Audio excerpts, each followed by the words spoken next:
Okay, my first fail. Love that.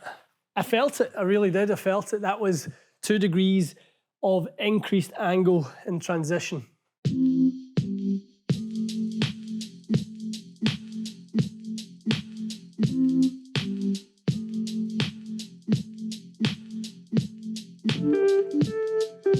All right, guys, welcome back to the channel. Today we have a brand new toy, a brand new device to show you guys. Something we've been playing around a little bit with in preparation for doing some content for you guys. And it's called the HackMotion wrist sensor. Something that you've probably seen in other YouTube content. I know there's definitely some YouTubers out there who also use and really enjoy this device. And we're going to dive into a little bit of that. I think it's really on point for the type of things we're trying to help you guys with, building better golf swings, build more robust, golf game in general. And a feedback device like the HackMotion wrist sensor is really, really pivotal in helping us get the right information. We rely so heavily on launch monitors nowadays to tell us what was the club doing, what was the ball doing, at the moment of truth, the impact. But for me, getting to a better impact is all about the journey to impact and how we can sort of get to a better impact where we can, obviously get better results on a launch monitor is getting feedback before we actually get to the point of truth, the moment of truth that it's point of first touch with a golf ball. So we're going to do some testing today on one thing that is near and dear to my heart, something I've struggled with my whole life, my whole golf life, and that is casting of the golf club. Back to, younger Ian Fraser days, I was actually a badminton player at not a bad level, could play, fairly well. And a lot of the stuff that I would train in order to sort of be a decent level badminton player was about sort of, flicking of the wrists, trying to get lots of power without really having to move my body too much and that type of thing. That was very, much drilled into us at a high level when we were playing sort of a decent level at badminton. When I got to a bit more serious about golf, and I remember my first sort of top golf coach I ever went to, he said, "You're a badminton player, aren't you?" And I'm like, "Yeah, how did you know that?" He said, "I can tell by your wrist mechanics. I can tell by how your wrists move." And I had never heard that before. I had always been so envious of people who have, that Sergio Garcia-esque lag on the downswing, and people who sort of make the swing speed seem so easy. It never has been for me. I've said that many times on the videos over the last 7 or 8 years.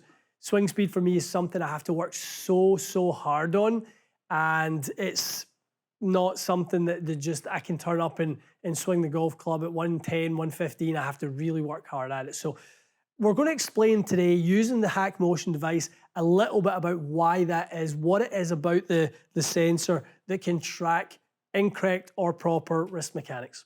Okay, guys, so why don't we just first maybe explain for those of you who aren't aware of what casting is. Maybe you do it, maybe you don't, and you just aren't aware of what the term of casting is. And it's obviously a reference to fishermen and sort of this action of throwing the wrist angles out as you start your downswing. We certainly don't want to, retain all the wrist angles for too long in the downswing to the point where the face is wide open. We don't want to sort of dump out those angles too early to the point where we really don't have anything to sort of, hit with we don't have any more sort of speed production at the bottom. We're looking for the nice sequence of effortless speed. We're going to load those wrists and we're going to obviously let it out in the correct sequence as it comes down to the golf ball. So why don't we make a few swings? I'll do what feels natural to me, and I know that's going to be a little bit casty, and we'll talk through some of the solutions.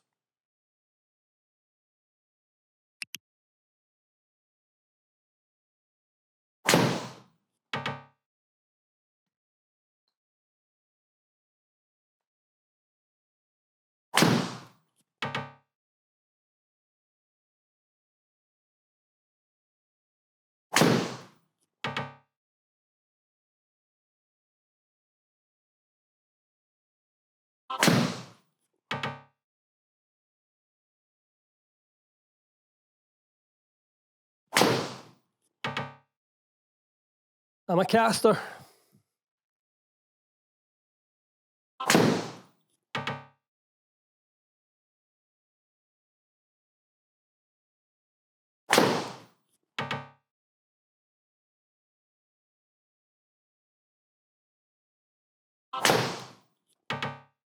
obviously see the ball speed spiked up a little bit. The biofeedback from the HackMotion of the app actually told me for a split second that I had a little bit more lag there. You could actually hear the increase in, or the sort of loss of, or the lack of casting, if you like. So there's something that when we get into the drills and how we're ultimately going to try and stop this, we're going to start to talk about a little bit of the sequencing that should help me get a little bit more lag and result in maybe a little bit more club head speed.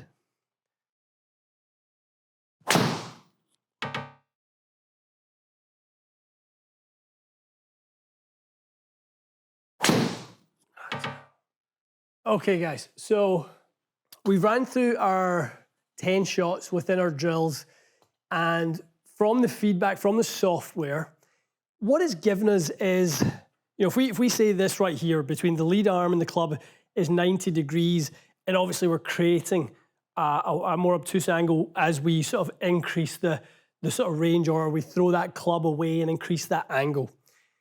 It's telling me at the top of my backswing, the average is 128 degrees.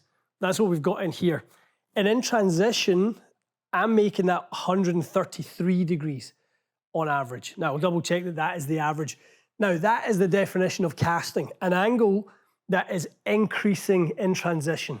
That's not what we want. That is not where we're going to be sort of creating more stored energy, because ultimately the more energy we kind of load into the wrists, the more that spring-like effect, the more that is going to come out, and that's going to sort of work its way in that chain reaction, that sort of energy chain reaction into the golf club, down into the grip and out into the club head itself. So for those of you who get a little bit too much extension in the golf swing, so we've got, you know, the Dustin Johnsons of the world that have got a little bit too much flexion, the extensions. I know we said we wouldn't dive too much into those, that terminology, but just for those of you who kind of may sort of know that you're a little bit that way, you may sort of identify as having that type of motion, right? So we don't want too much of this sort of radial or this too much sort of lag position, because it will increase the extension, and extension we know sort of opens the club face ever so slightly. So slicers, beware, this might not be something that really helps you. It is, as you see, I'm somebody who kind of hits a bit more of a draw shape, a bit pretty curvy today, to be honest. I'm surprised at how much I'm curving it today, but you know, we're going to add some a little bit more radial into the golf swing on the way down, a little bit more of that lag. Let's see if we can get that sort of speed to go up. What I want you to work on, this is something that I know if I'm ever doing speed drills, that I can really, really drill this feeling for me when I do a step drill. Okay, so you've probably seen us when we're doing our super speed golf swings in the past. So if you get the feeling of swinging the club forward, and then as you swing it back, you actually step out towards the target, and then that's what initiates the downswing, okay? The casting or the throwing away of these angles is basically improper, incorrect sequencing of your golf swing. So we want to try and initiate that downswing earlier so that we're causing, you know, this should not be the lagging or, you know, Sergio Garcia, any of these players that have incredible amounts of lag in their golf swing, they do it naturally. They do it as a consequence of a great sequence of events. So if we get to the point where we are sort of doing a little step drill, so forward, back, you guys will be able to sort of see how much more angle we're able to retain. So forward, and really let those, really sort of let soft wrists, soft hands, allow that range to decrease. We want that angle to decrease as we swing down.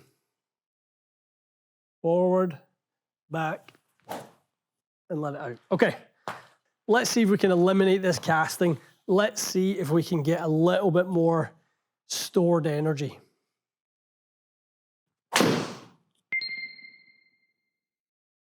Okay, so for me, yeah, there's a good chance I'm going to start seeing a little bit more of a rightward start line. Okay, so shot number one, we done slightly better. We didn't cast, but we also didn't increase that angle. Let's see what we can do.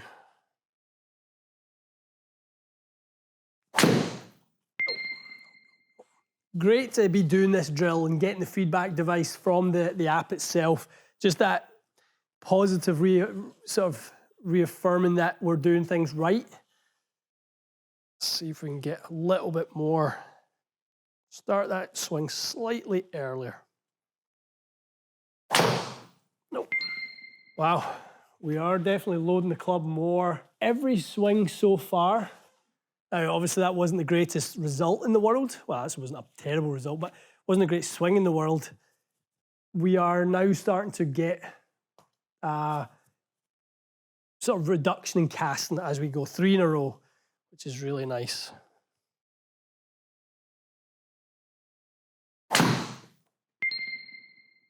Come on.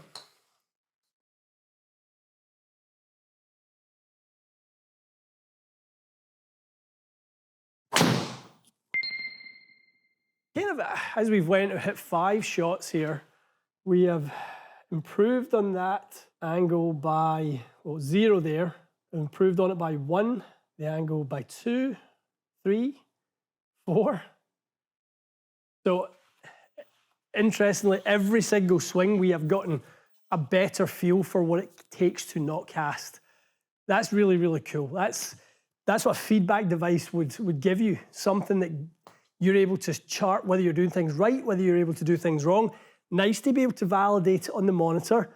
Even better to be able to validate it with a HackMotion sensor. Okay, let's get a few more.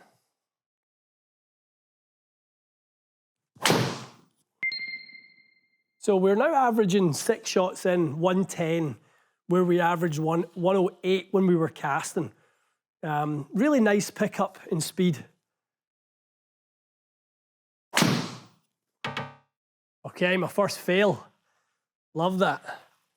I felt it, I really did, I felt it. That was 2 degrees of increased angle in transition.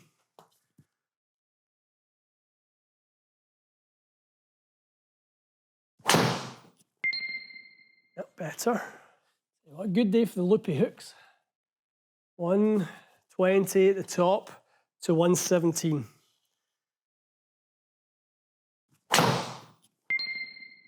Oh, felt good, that one. 127 at the top. So, guys, the feeling I tried to have there, and I actually noticed it because in the previous rep, if I look at the top of the backswing, the angle that I got it to the top of the backswing had started to increase that angle a little bit too much. I actually want to feel like I've got it nice and wide at the top. And as a transition, I start to feel a little bit more of that increase. Okay. Fastest swing of the day as well, 112, 167 ball. Let's see if we can get nice and wide on this one.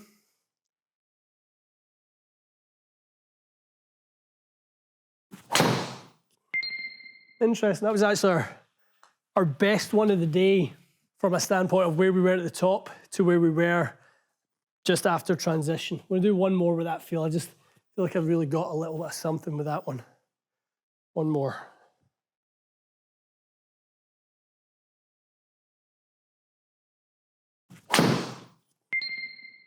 And that would be my takeaway, that would be my feel today, that I'm actually trying to get as wide as I can to then start to feel like I get a little bit sort of less, or yeah, increase the lag, but decrease the width I have in my golf swing as we start down.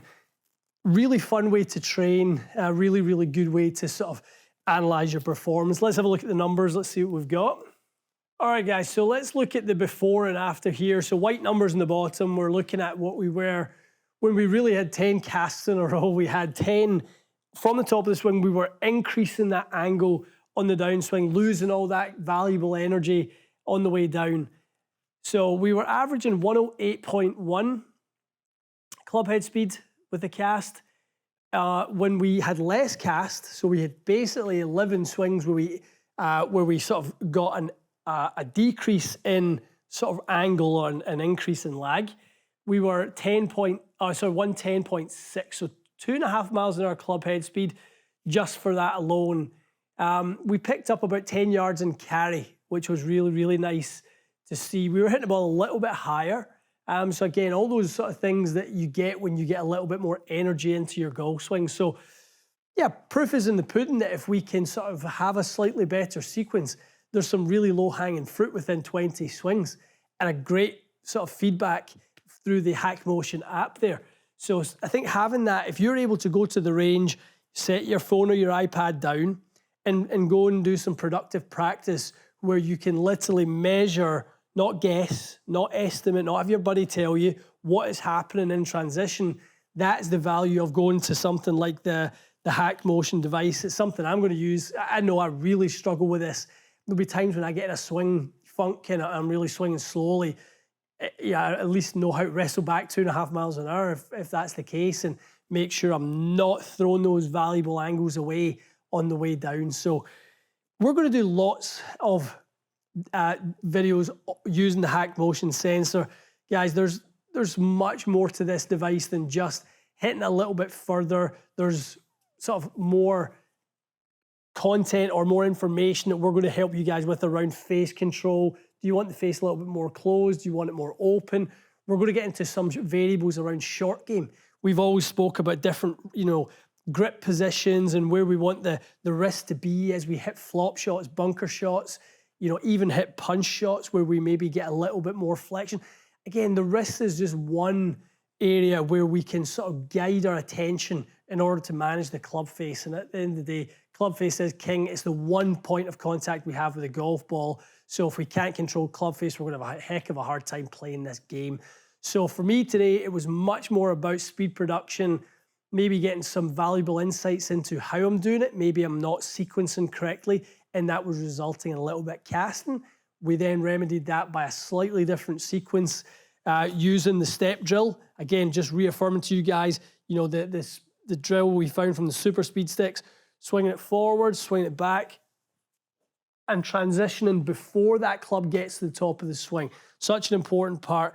Club swings forward, and we're actually increasing the lag and sort of decreasing that number as we see it on the HackMotion device. So, okay guys, let us know if you want us to do more content like this on the channel. We're going to go into more detail of the value of correct wrist mechanics, how it's going to help your game, and really maybe giving you guys some baseline knowledge on what is wrist mechanics, what are wrist mechanics. I know we talked a lot about the basics of how to sort of make a proper sort of rotation, how to shift your weight properly. We've touched on all those things on the channel, but really wrist mechanics are not something that we've done anything on. So using the HackMotion sensor, that will really help us quantify the results and give you guys better info. So hopefully you enjoyed this video. Let us know in the comments below what you would like us to do more, what videos you'd like to see in the channel. Stay tuned for that. We'll see you again soon.